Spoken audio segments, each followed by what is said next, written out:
What's happening, tubers? It's your boy Trex back in the shop today, working on the RG3. If you follow along with me, we'll be changing out our intake today. Take a look at this. Stock mother there, not bringing much in. The Screaming Eagle ventilator. Whole lot of chrome and a whole lot of flow. So Arnold said, give those people air. Get some in there, you'll get some more out of it. Got to do tank bra on today. A couple other goodies happening.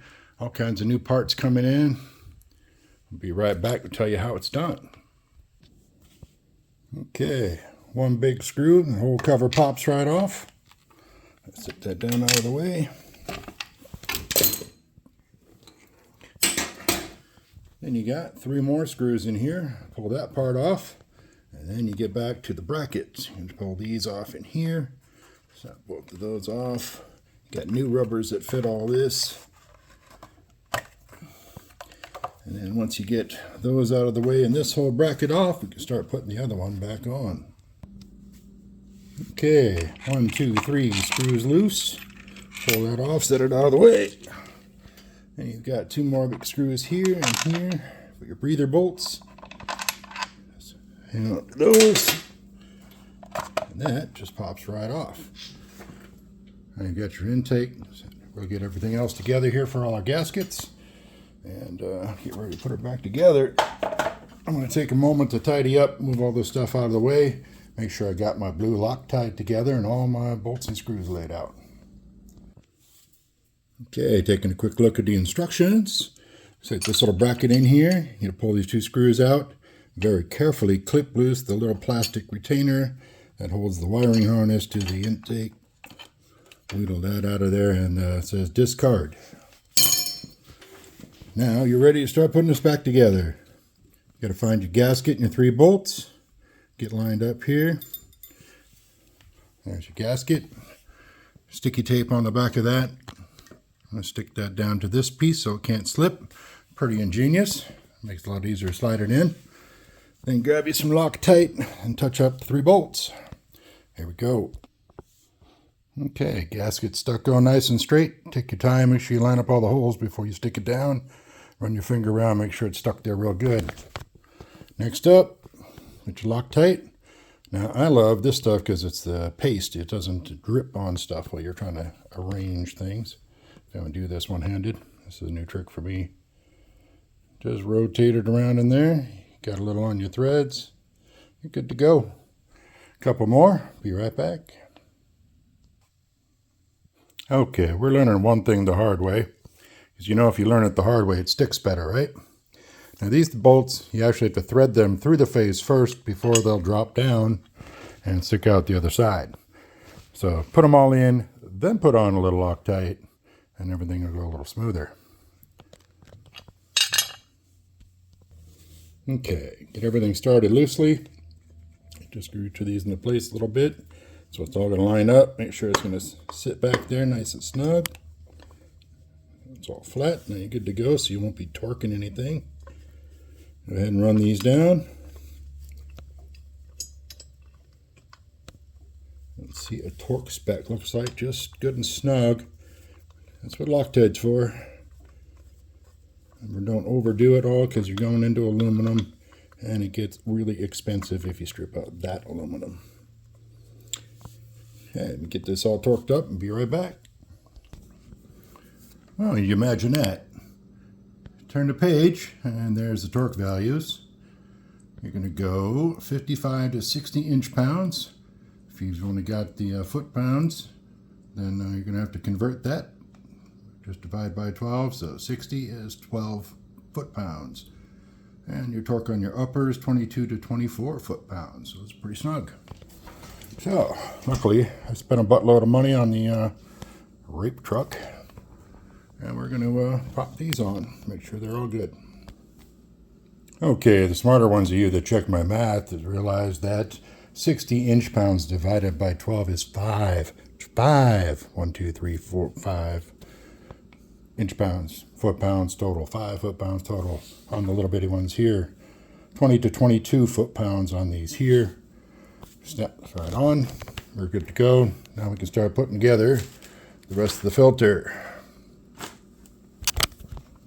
Ooh, look at that. Alrighty, don't forget your little air breathers. These just snap onto the little plug like that. I got a little arm attaches here. Not the biggest fan of dumping oil back into your intake.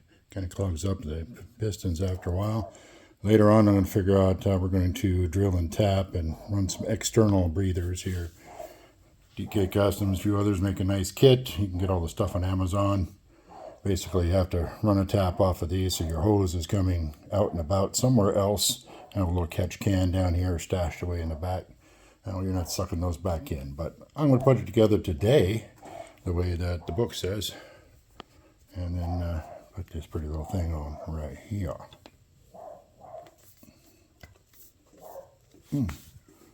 Already looking bitchin'. Okay, folks, this last part is a little bit tricky. Trying to get these brackets into place and get the bolt started. You can see they're, I don't know if you can see, they're kind of at an angle. So you're coming in here, so it can be a little confusing.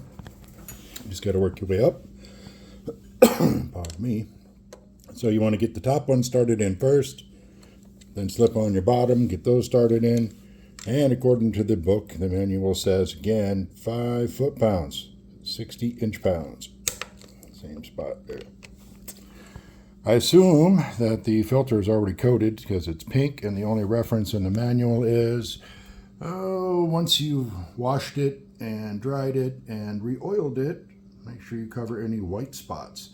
So any remaining visible white spots on the filter, I assume have already been pre-soaked before you receive this.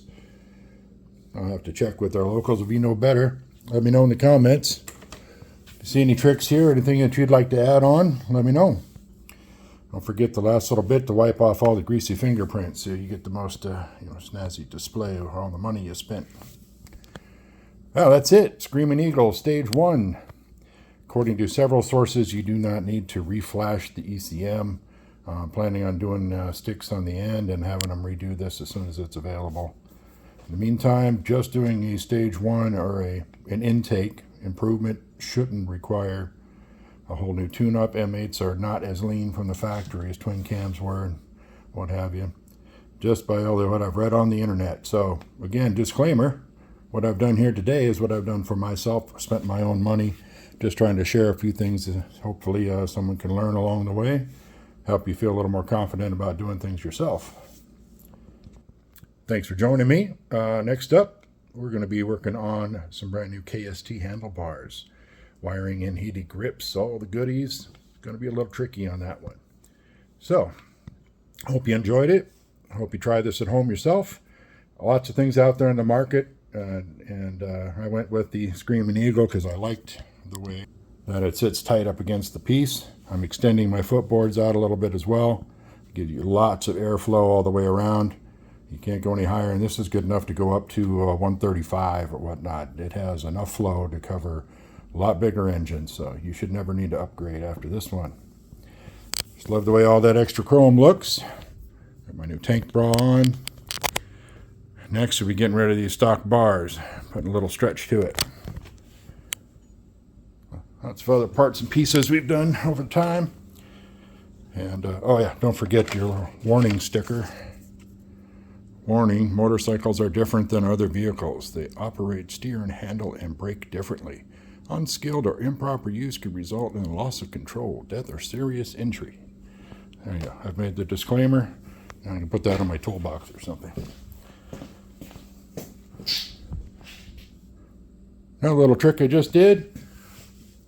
Got in these for the opposite side. So basically you have a license plate bracket.